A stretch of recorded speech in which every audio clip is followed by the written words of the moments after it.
Then para sa ating 204th day natin share na devotion video. And today, we wanna greet, ayan, kahit tulog na ang aming beloved mother, na aming nanay, ng happy 55th birthday sa aming nanay.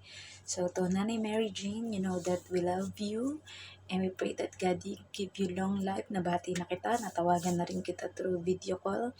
And ayan nga, dahil nabungi ang kanyang ngipin na pinabunot na niya, yung kanyang dalawang ngipin, medyo bungi yung kanyang ngipin. So, papalagyan yun ng postizo. But anyway, and we thank God for the added year and life to our mother. And may God continue to bless our family, especially give our mother a long life para sa gayon ay mas makasama pa namin siya ng matagal. So, bago po tayo magpasimula na ating pag-aaral ng ating daily devotion, which is matagal nating hindi nagawa, pasensya na po.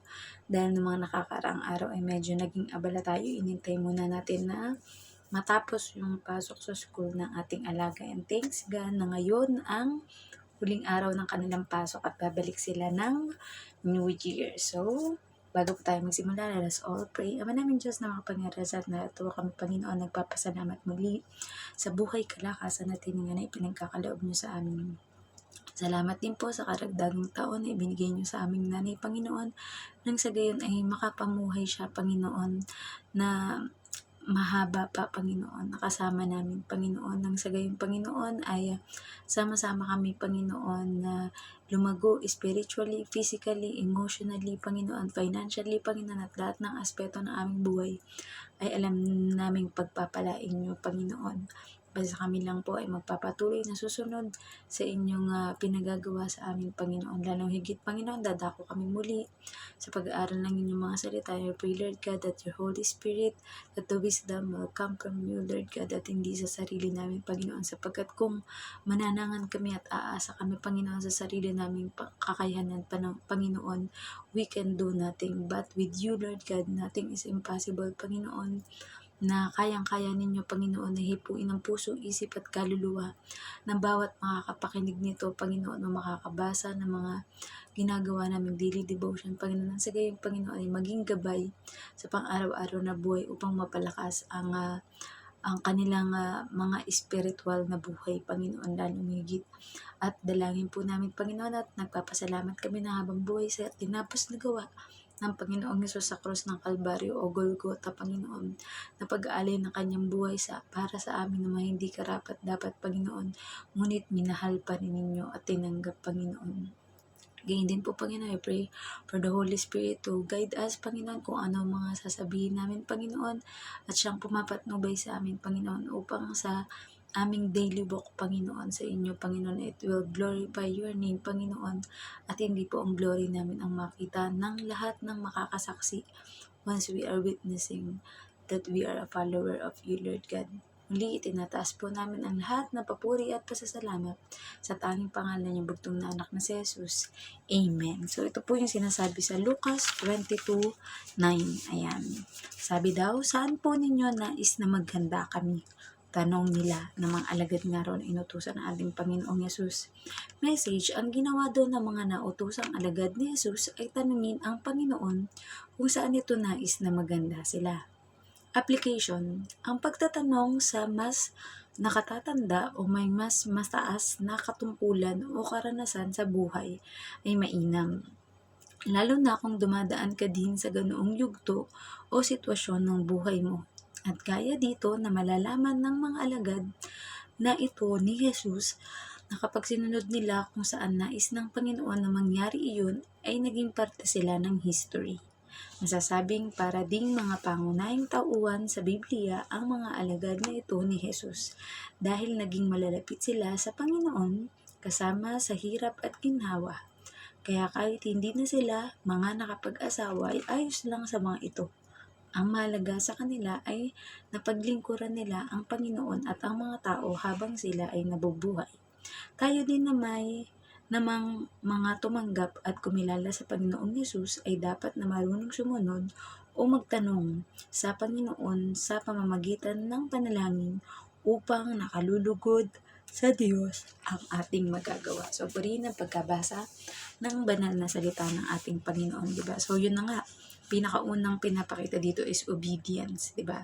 So ang mga alagad, nagtanong sila, 'di ba, they ask permission, Panginoon, saan ba namin gagawin niyang paghahanda na yan, 'di ba? And syempre, sasagutin niya ng ating Panginoong Hesus. So, sa kagaya nga ng ginawa nating example dito na minsan tayo bilang halimbawa mga kabataan, especially mga youth ngayon, 'di ba? Mga teenager, usually they will ask guidance, especially sa buhay, 'di ba? Sa mga parents nila, kagaya kami, 'di ba? Sa mga magulang namin, ayan, sumalangit nawa ang aming tatay na nasa heaven na at naniniwala kami na magkikita-kita kami at the right time na kapag halimbawa we are confused or we don't know such things, 'di ba? Syempre magtatanong ka para ma-confirm mo kung halimbawa ganito ba 'yun or ganito ba 'yan, 'di ba? Pero isa sa pinakabagay na masasabi ko na pinaka-greatest na natutunan ko kasi syempre nung bata, medyo mabilis kasi yung development ko. Kumbaga 1 year old pa lang ako, ang kinakausap ko na agad mga mas matatanda sa akin, 'di ba? Kaya kumbaga parang 'pag kinausap ako ng mga tao sabi, "Oh, bakit parang alam mo yung ganito gagawin sa ganitong sitwasyon na eksena, eh bata ka pa." Sabi ko, "Dahil po kasi yan sa pakikinig ko ng mga kwento ng mga mas nakakatanda sa akin, kaya nadadagdagan yung kaalaman o wisdom ko dun sa bagay na yun, 'di ba?" Pero syempre lalo higit naman kay God naman talaga pinaka nagmumula yung karunungan na meron tayo, 'di ba? Pero ayun, tapos ang pinakamaano ko na, mas naging kaalaman ko yung nung una siyempre 'di ba nung medyo bata-bata pa tayo, na teenager pa tayo, wala pa tayong kamuwang-muwang tungkol sa pagiging magulang. But during the moment that I become a parent, especially a mother, dun ko lang mas naintindihan na, ay, ganun pala kahirap 'pag naging magulang ka. Kaya starting na naging magulang ako, yung I want to give the best para sa ating pamilya, lalong higit sa ating mga anak, 'di ba? Gusto natin makapagtapos sila ng pag-aaral, 'di ba? And once they have a bright future, a good future na, is masaya tayo kasi ang responsibilidad naman talaga ng isang magulang na i-provide ang pangangailangan ng kanyang mga anak, mapag-aral ito, mapakain sa bawat araw, 'di ba? Yung kumbaga mga basic needs na kinakailangan. Pero lalong higit halimbawa kung mayroon ka namang extra at syempre may achievement naman sila, like halimbawa kagaya ng ginagawa ng mga anak natin, 'di ba? Kaya thank you Lord sa wisdom na ipinagkakaloob ng mga with honor sila, with high honor, 'di ba? And syempre laging may mga awards sa school, and talagang kumbaga mangongolekta tayo ng lahat ng mga award or certificate, medals, and karangalan na meron sila, 'di ba? Kaya sabi nga, once na you prayed for your family, especially kasi yung mga anak natin, mga anak ko na yan, simula pa lang nung nalaman ko na buntis ako, na pinagbubuntis ko sila, pinapray ko na agad kay God kung ano yung mga magagandang karakteristik na nais kong taglay ng aking mga anak. So, hindi naman tayo nabigo that God bless us with 3 beautiful and amazing children, which is God give them wisdom, God give them strength, God give them protection, 'di ba? And kahit nandito ako sa Hong Kong sa malayo, is secure ako that my family, especially my children, are taken care by God, 'di ba? Kumbaga kampante ako na nandito man ako, 'di ba? Hindi ko man sila lagi-lagi o araw-araw super nakakausap dahil syempre busy sila sa school, tapos busy din ako sa trabaho. Kaya kumbaga kung may pagkakataon na lang, Saturday, Sunday, di ba, pag day off ko, yan, dyan kami mag-uusap, mag-video call. Kumbaga, constant dapat yung communication nyo para mapanatili yung intact yung relationship nyo, di ba? So, ganun din, yun yung pinaka parang for me, the greatest lesson in life. And yun, even if we fail, pero still believe that there is still hope as long as there is God, at di naman nawawala si God. Tayo lang yung tiwala natin kay God once na halimbawa, nasa mga sitwasyon tayo ng persecution, nasa sitwasyon tayo na we fail, we lose hope, 'di ba? Pero sabi nga, God will give us the strength, 'di ba? God is the strength of my heart, 'di ba? May ganun tayong kanta. Kaya sa moment na pakiramdam natin naguguluhan tayo sa mga decision making or sa mga bagay-bagay na nangyayari sa atin, always maglaan tayo ng oras para mag-pray kay God nang sa gayon is malaman natin or ma-confirm natin kung ano yung will niya sa atin, sa ating buhay, di ba? Dahil sabi nga, walang ginagawa ang Diyos na aksidente. Lahat ng bagay was ordained by God right before na ipanganak tayo dito sa mundong ito. And once you declare into your life that all the good things will happen and mangyayari sa buhay mo ay tunay na mangyayari yun. Sabi nga, we have the power of the tongue, diba? Whatever we say, positive man yan or negative, pero nawa naman ay puro mga positibo, especially yung word ni God na nakakatulong sa ating kapwa para maturuan sila, magabayan sila, at hindi sila masaktan yung kanilang feelings, diba? Ay, yun naman ang ating ginagawa.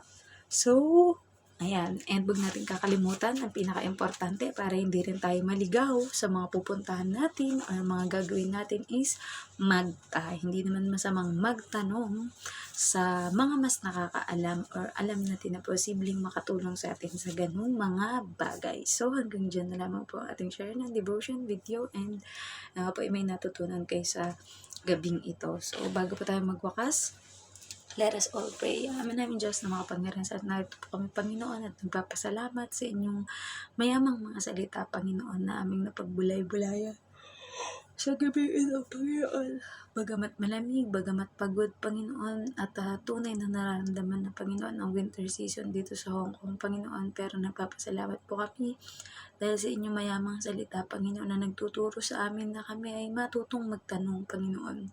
Kung may mga bagay na hindi kami sigurado o kailangan pa naming madagdag na malaman, Panginoon, magtanong kami kung kami ay nako-confuse sa mga isang bagay o desisyon, Panginoon, namin gagawin, Panginoon. Nang sa gayon, ay maiwasan, Panginoon, ang pagkagawa ng pagkakamali, Panginoon. Alam po namin na kayo ang aming greatest guide, Panginoon, nagagabay sa amin, Panginoon, upang matuwid na landas, Panginoon, at God's way, Panginoon, ang aming magawa at hindi ang sarili naming way o pamamaraan, Panginoon.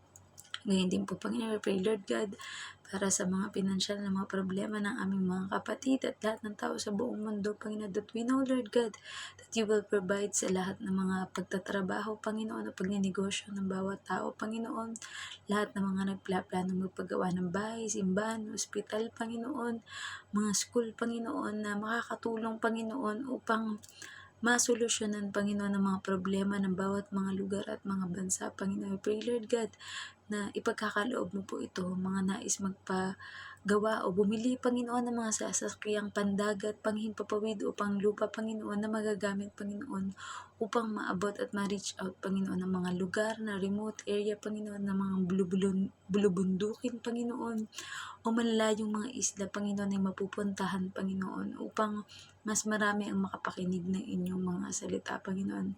Dalangin din po namin, Panginoon, ang lahat na may mga sakit at karamdaman, Panginoon. We know, Lord God, that by the stripes and wounds of your Son, Jesus Christ, Panginoon, we are healed, Panginoon.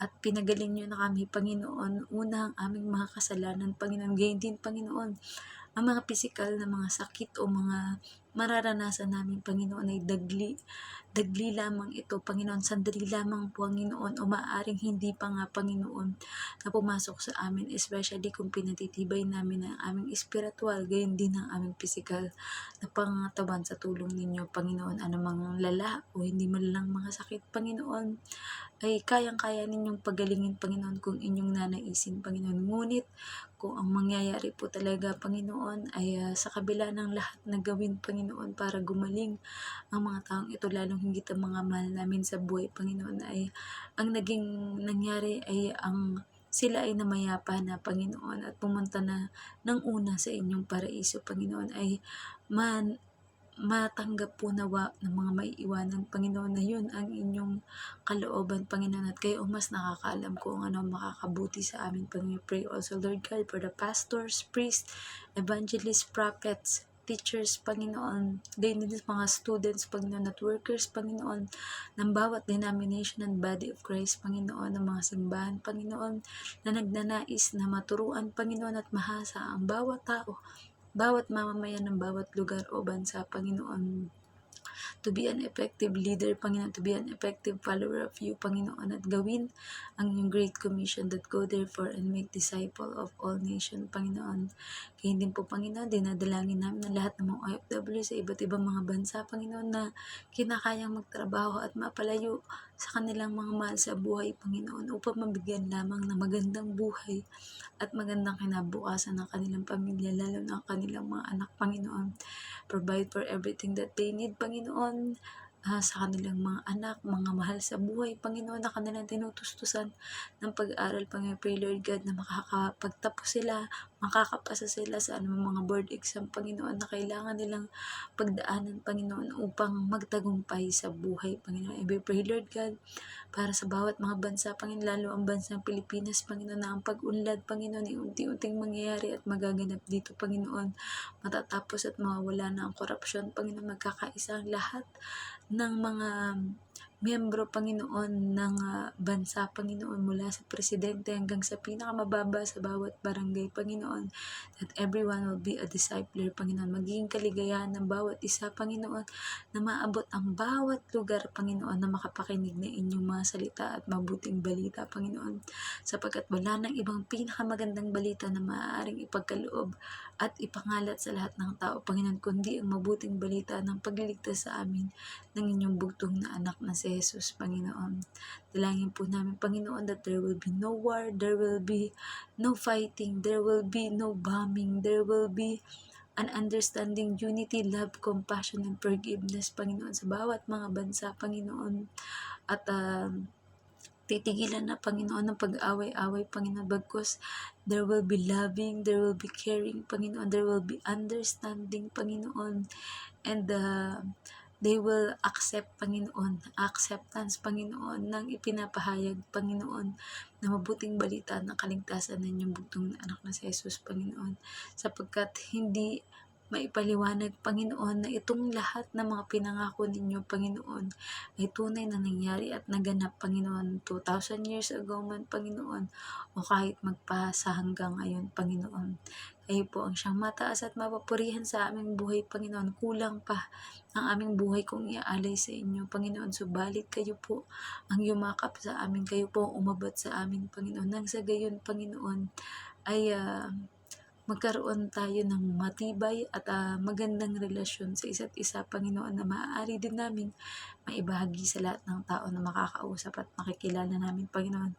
Kung may mga nakalimutan pa man po akong ipanalangin, Panginoon, ay kayo na po ang higit na nakakaalam nito, Panginoon. Ngunit ito pa lamang po, Panginoon, ang aming mga panalangin, Panginoon. Lahat ng nagpe-pray, Panginoon, for healing, for deliverance, Panginoon, ay alam namin, Panginoon, na pinagaling nyo na, Panginoon, if they accept the healing by their whole heart, Panginoon, by their whole pandinig, Panginoon, at sa kanilang puso, isip at kaluluwa, ay mananatili ito, Panginoon. Gayon din ang pag-iwas sa mga bagay, Panginoon, na maaring makasakit o magdulot ng allergy sa bawat isa, Panginoon. Ay gabayan niyo po kami, Panginoon, upang hindi kami madaling makaranas, Panginoon, ng ano-anumang mga sakit. Muli, kayo po ang tinataas, pinapapurihan at tinadakila namin. This we pray in the name of Jesus Christ. Amen. Good night po sa ating lahat and God bless. Bye-bye!